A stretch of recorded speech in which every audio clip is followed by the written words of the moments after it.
218. Andavanda ime dehaha. Andavanda ime dehaha. Nityasyuktaha sharirinaha. Nityasyukta sharirinaha. Anashino prameyasya. Anashino prameyasya. Tasmat yudhyasva bharata. Tasmad yudhyasva bharata. 218.1. The meaning of the words of the shloka. Antavanta, those with end, have an end. Ime, these. Dehaha, bodies. Nityasyukta, nityasya plus uktaha. Nityasya, of the eternal. Uktaha is spoken of, it is said. Sharirinaha, of the one with the body, of the embodied one. Anashino prameyasya, that is anashinaha plus aprameyasya. Anashina, of the imperishable one. Aprameyasya, of the incomprehensible. Tasmad yudhyasva, that is tasmat plus yudhyasva.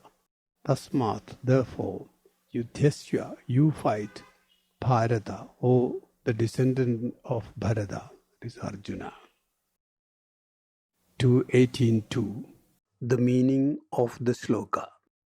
It is said that these bodies of the embodied one, self, the eternal, imperishable, incomprehensible, have an end.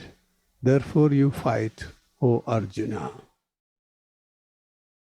218.3. Bhāṣya.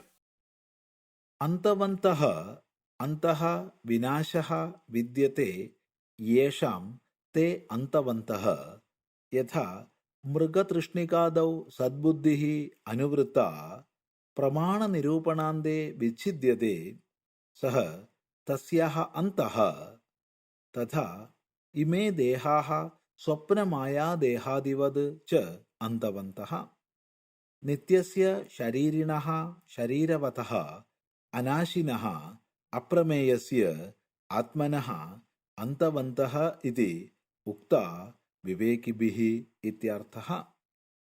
नित्यस्य अनाशिनः इति न पुनरुक्तं। नित्यत्वस्य द्विविधत्वाद् लोके नाशस्य च। यथा देहो भस्मीभूतः अदर्शनं गतः नष्टः उच्यते, विद्यमानः अपि अन्यथा परिणतः व्याध्यादियुक्तः जातः नष्ट उच्यते। तत्र अनाशिनः नित्यस्य इति द्विविधेन अपि नाशेन असम्बन्धः अस्य इत्यर्थः। अन्यथा पृथिव्यादिवद् अपि नित्यत्वं स्यात् आत्मनः।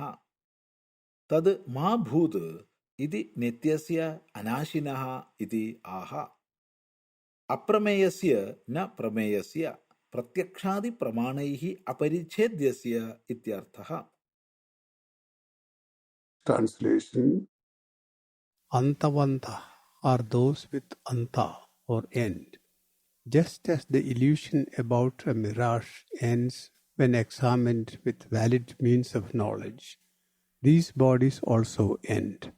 They are like bodies in a dream or in an illusion. Wise men have said that these bodies belong to the embodied self, which is eternal, imperishable and incomprehensible. The phrase eternal and imperishable is not tautology. In our experience, eternality and destructibility are of two kinds. First, we say a body is lost when it dies and is burned to ashes.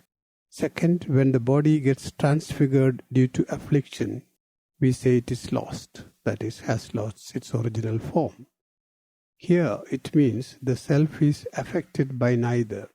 Otherwise, the eternality of the self would be like that of earth, etc., which will perish one day. To avoid that, both the words are used here. incomprehensible because it cannot be cognized by means of knowledge like direct perception. 2.18.4 Explanation. After stating in the previous verse that the self is eternal, here Bhagavan contrasts it with the body, which is perishable. Śankarāchārya illustrates the perishable nature of the body with a mirage. It does not take long for the vision of water in the desert to disappear when proper enquiry is made. But when it is there, it looks as real as any other thing. In fact, animals and even men would run to it to quench their thirst. Bodies are like that. They may look real and we would indulge them as if they are going to last forever, but they will soon disappear, just as in a dream. As we have seen in 2.16.5, they were not there before they emerged, and will not be there after they disappear. They are there only in the middle.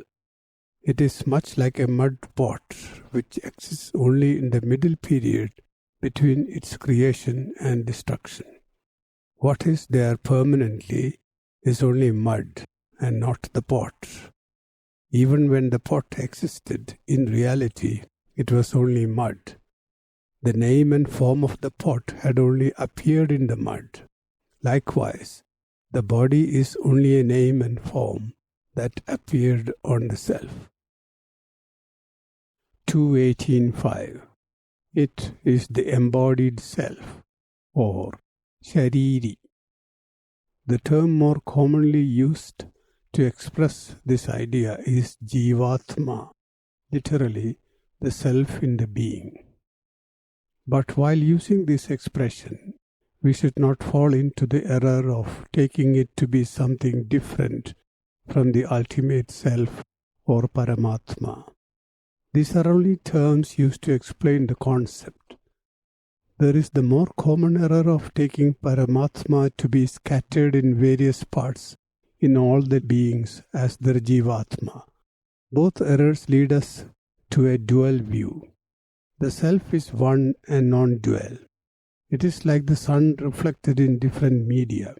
It will shine in water or a piece of glass, the quality of the shine depending on the nature of the medium. Like that, the self shines in all of us, human and non-human.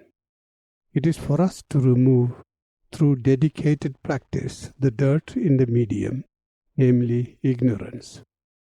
Then we will realize that we are ourselves, the self. 2.18.6 Tautology is not uncommon in Vedanta, it being often resorted to by the teacher to drive a point home. Nevertheless, Śankarāchārya justifies the use of the words eternal and imperishable by saying that they refer to two kinds of ending, one like death and the other like weakening of the body. He compares the apparent permanence of the earth and the impermanence of the beings on it. He points out, though the earth may appear permanent compared to the beings on it, in reality the earth will also end, as it is something that has emerged, and whatever that has emerged will disappear. But the self has not emerged, and it is eternal.